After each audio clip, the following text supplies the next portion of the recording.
John chapter 11. The death and resurrection of Lazarus. There was a man named Lazarus from Bethany, the village of Mary and Martha, Mary's sister, and he was seriously ill.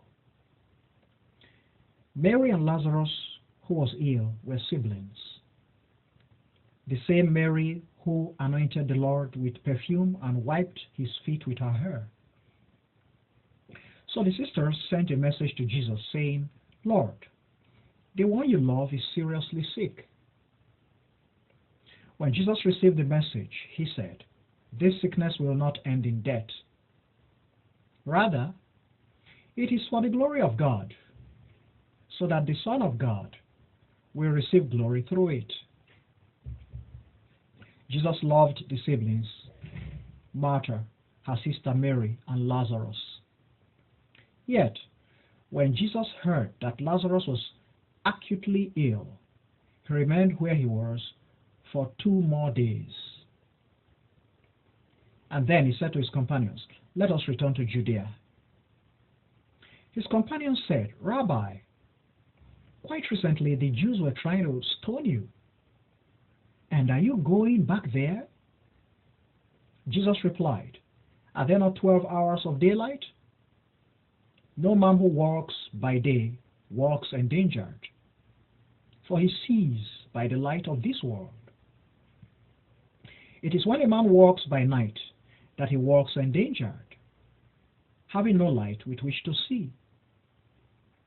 Jesus said these words, and then he informed them, "Our friend Lazarus has fallen asleep, but I'm going now to rouse him."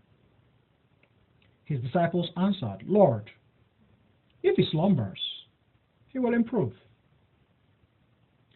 Jesus was speaking of the death of Lazarus, but his companions thought he meant a good night's relaxation. So he put it plainly, "Lazarus is dead, and for your sake I rejoice I was not present, so that you may believe. But come, let's go to him." And Thomas, known as Didymus, the twin, said to the remaining disciples, "Let's also go, that we may die with him." Jesus arrived and found that Lazarus had already been buried in the tomb for 4 days. Bethany and Jerusalem are only about 2 miles apart.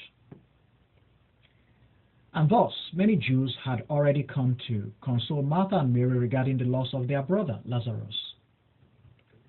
When Martha heard that Jesus was approaching their residence, she went out to meet him, but Mary remained at home. And Martha said to Jesus, "Lord, if you had been present, my brother would not have departed. But I know that even at this moment, God will grant you whatsoever you ask of him." Jesus said to her, "Your brother will surely rise again." Martha replied, "I know he will rise afresh in the resurrection on the final day, the day of judgment." And Jesus declared to her, "I am the resurrection and the life.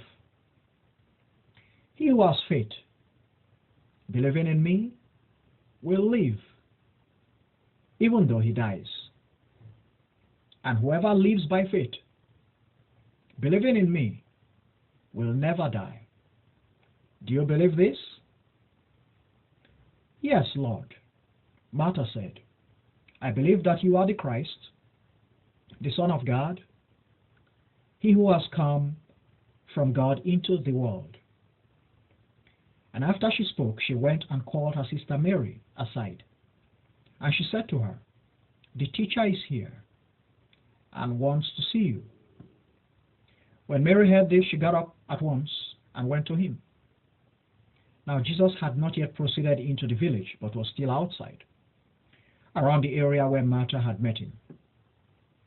When the Jews who were in the residence consoling Mary saw how quickly she got up and left, They followed her at once, assuming she was heading for the tomb to mourn. Mary went to Jesus, and as soon as she reached him, she fell at his feet, saying, "Lord, if you had been here, my brother would not have departed." When Jesus saw her weeping, full of tears, and the Jews who had accompanied her also weeping and wailing, he was greatly moved in spirit and very troubled. He asked them, "Where have you placed him?" And they replied, "Lord, come and see." Jesus wept. And the Jews said, "Oh, see how he loved Lazarus." But there were some who said, "He healed the eyes of the blind. Could he not have kept this man from dying?" Jesus, greatly moved again, arrived at the tomb. It was a cave with a stone placed at the entrance to close it. "Take away the stone," Jesus ordered. Martha, the sister of the dead man Lazarus, said to Jesus, "Lord, by this time he will stink. This is the 4th day since Lazarus departed." Then Jesus said, "Did I not inform you already that you will see the glory of God if you believe?" So they removed the stone.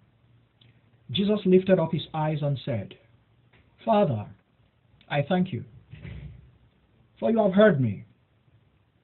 I knew that you hear me all the time, but I speak for the sake of the people assembled here, that they may believe that you sent me."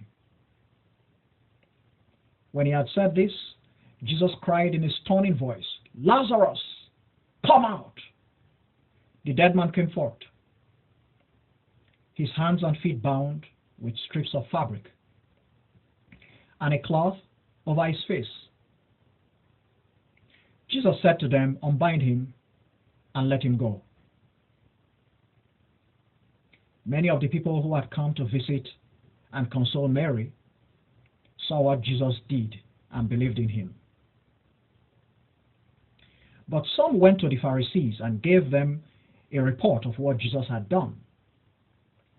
Then the supreme priests and the Pharisees called a conference of the Sanhedrin, the high council, and asked, "Just what are we achieving here? Here is a man performing all these wonderful works. If we allow him to continue like this, all the people will believe in him. And then the Roman army will invade us and destroy both our holy temple and our nation." One of them, Caiaphas, who was leading priest that year, said, "You do not appear to have understood anything at all. You do not realize that it is to your advantage that one man should die for the people than that the whole nation should be destroyed." He did not say this merely by himself, but as high priest. That year, he was prophesying that Jesus was to die for the Jewish nation, and not only for the Jewish nation, but also for God's offspring in the diaspora, to gather them together and make them one. And so, from that day onwards, the Jewish leaders were plotting to kill Jesus. Therefore, Jesus no longer went about openly, but secretly, among the Jews. He left the area for a town called Ephraim, in a region bordering on the desert, and he stayed there with his companions. The Jewish Passover was at hand, and many faithful went up from the country area to Jerusalem to purify themselves before the Passover. They wanted to see Jesus, and were saying to one another while standing in the temple courts, "What do you think? Will he come to the festival?" Meanwhile, the leading priests and Pharisees had given orders that anyone who knew where Jesus was must report him at once, so that they could arrest him.